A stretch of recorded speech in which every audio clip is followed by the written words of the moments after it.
నమస్తే, welcome to special focus. దేశంలో ఎక్కడ చూసినా ఇప్పుడు వక్ఫ్ సవరణ బిల్లుపైనే డిస్కషన్. ఇంతకీ వక్ఫ్ చట్టం అంటే ఏంటి? వక్ఫ్ బోర్డు ఆస్తులపై వివాదాలేంటి? ఇది ముస్లిం సమాజానికి మేలు చేస్తుందని కేంద్రం అంటోంది. కొత్త వక్ఫ్ సవరణ బిల్లుతో నష్టం కలుగుతుందని కొన్ని వర్గాలు వాదిస్తున్నాయి. కేంద్రం చెబుతున్న సంస్కరణలేంటి? కొన్ని పార్టీలు ఎందుకు వ్యతిరేకిస్తూ ఉన్నాయి? వక్ఫ్ చట్టం చుట్టూ 100 ప్రశ్నలు ఇప్పుడు చుట్టుముట్టాయి. వాటిని కేంద్రం చెబుతున్న సమాధానాలు ఏంటి?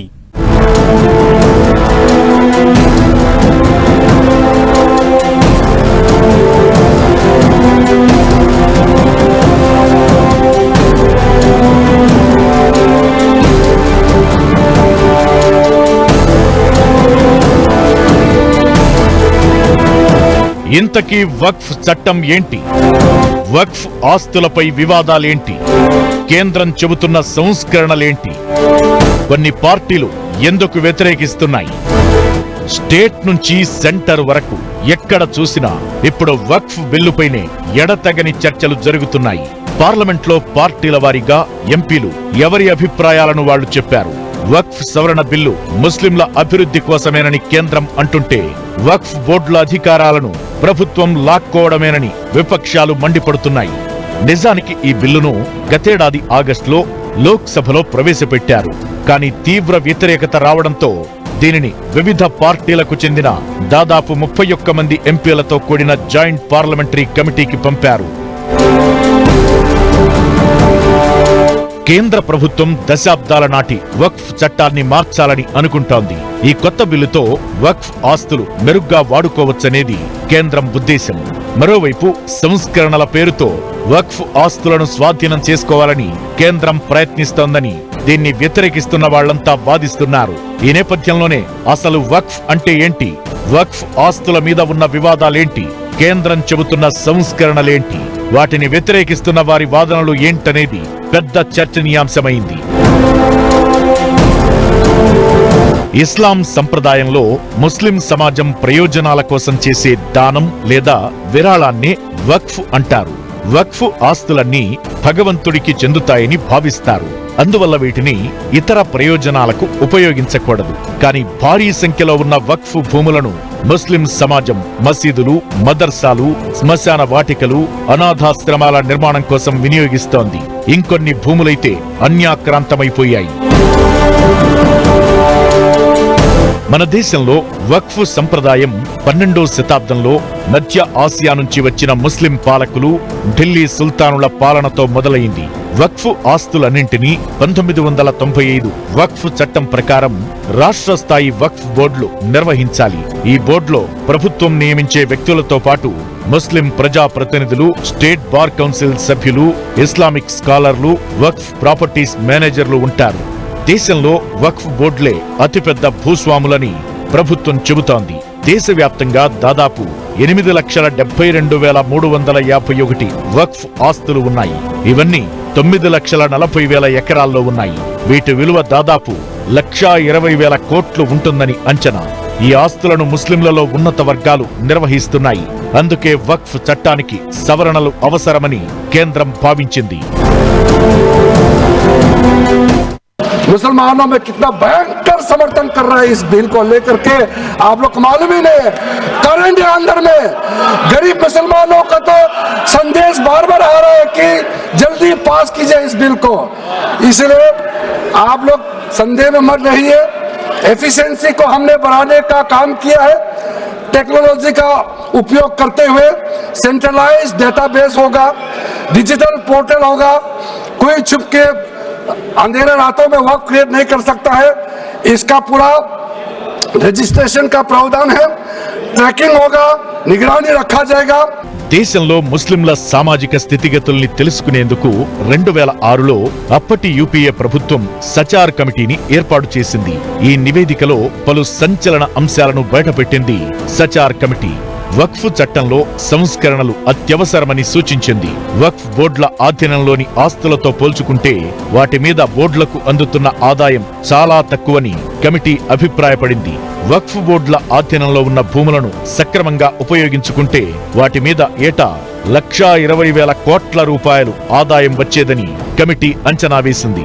కానీ కొన్ని అంచనాల మేరకు ప్రస్తుత ఆదాయం 200 కోట్ల రూపాయలు మాత్రమే ఉంది.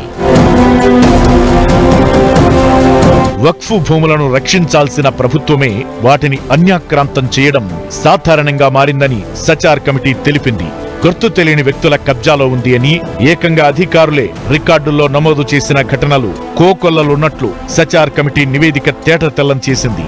దాదాపు 58,889 వక్ఫ్ స్థలాలు ప్రస్తుతం అన్యాక్రాంతమైనట్లు ప్రభుత్వ లెక్కలు చెబుతున్నాయి. మరో 13,000 ఆస్తులు కోర్టు వివాదాల్లో చిక్కుకున్నాయి. 4,35,000 ఆస్తుల సమాచారం లేనేలేదు.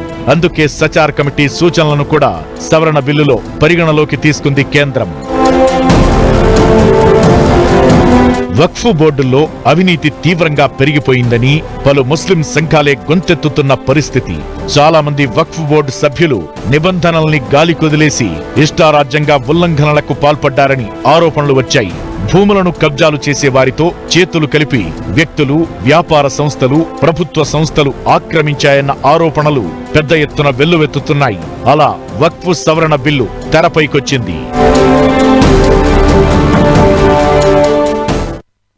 దేశంలో భారీ స్థాయిలో ఆస్తులున్న సంస్థల్లో రైల్వేలు, రక్షణ శాఖ తర్వాతి స్థానం వక్ఫ్ బోర్డుదే. రైల్వే, రక్షణ శాఖ ఆస్తులు దేశానికి చెందినవి, కానీ వక్ఫ్ ఆస్తులు ప్రభుత్వానికి కావు, ప్రైవేటువి. అయితే దీనిలో కొన్ని లోపాలు, అవినీతి, ఆస్తుల దుర్వినియోగం, పారదర్శకత లేకుండా ఉందన్న కారణంతో కేంద్ర ప్రభుత్వం 2025 వక్ఫ్ సవరణ బిల్లును తీసుకొచ్చింది. కొత్త సవరణలతో వక్ఫ్ బోర్డుకు ఉన్న స్వయం ప్రతిపత్తి తగ్గి ప్రభుత్వ జోక్యం పెరుగుతుందన్న వాదనలు ఉన్నాయి. కొన్ని వివాదాస్పదమైన అంశాలపై ముస్లిం సమాజం నుంచి ఆందోళన వ్యక్తమవుతోంది.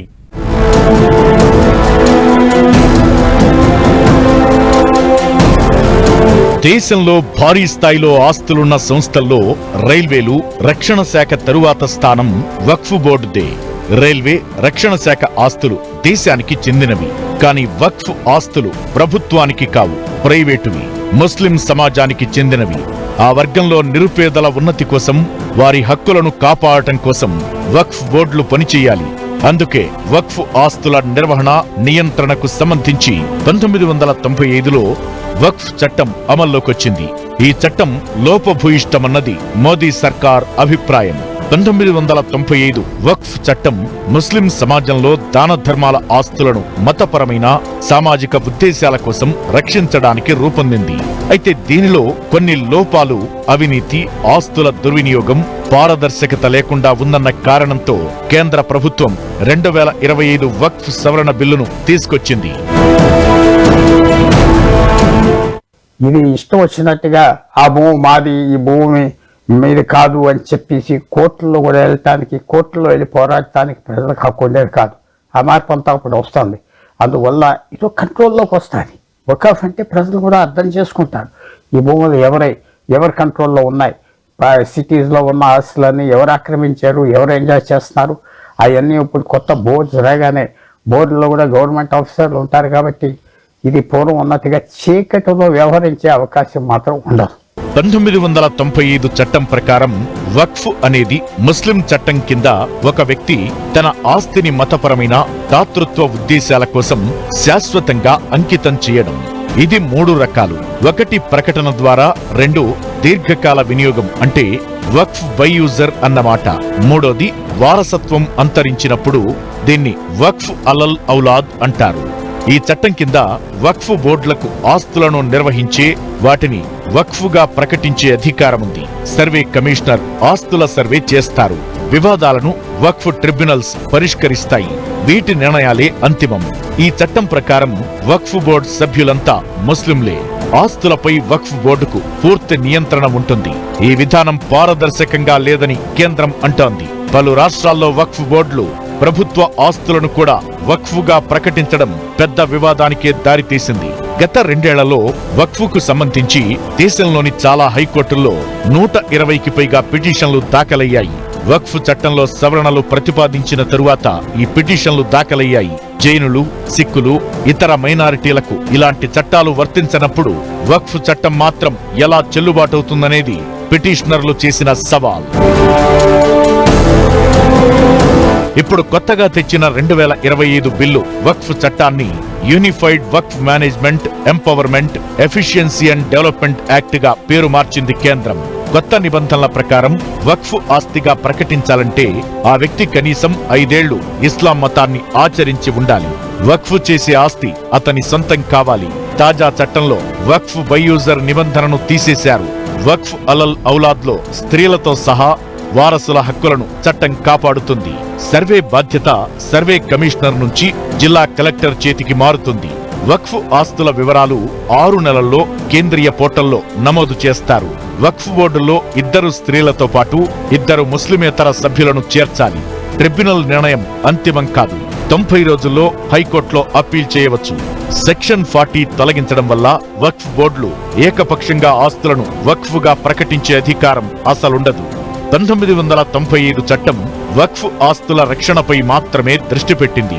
కానీ 2025 బిల్లు పారదర్శకత, దుర్వినియోగ నివారణ, స్త్రీల హక్కుల పరిరక్షణకు అత్యంత ప్రాధాన్యత ఇచ్చింది. కొత్త సవరణలతో వక్ఫ్ బోర్డుకు ఉన్న స్వయం ప్రతిపత్తి తగ్గి ప్రభుత్వ జోక్యం పెరుగుతుందన్న వాదనలు ఉన్నాయి. కొన్ని వివాదాస్పదమైన అంశాలపై ముస్లిం సమాజం నుంచి ఆందోళన వ్యక్తమవుతోంది.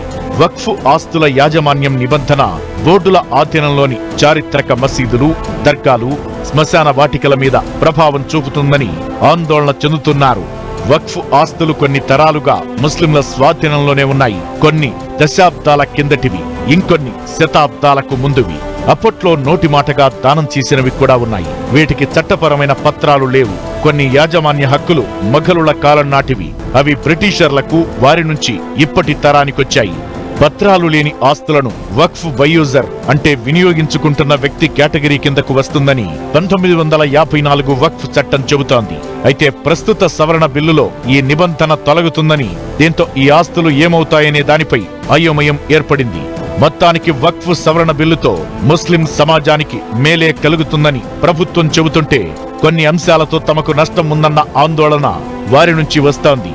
మరి వక్ఫ్ బిల్లుతో ముందు ముందు ఏం జరగబోతుందనేది ఆసక్తికరంగా మారింది.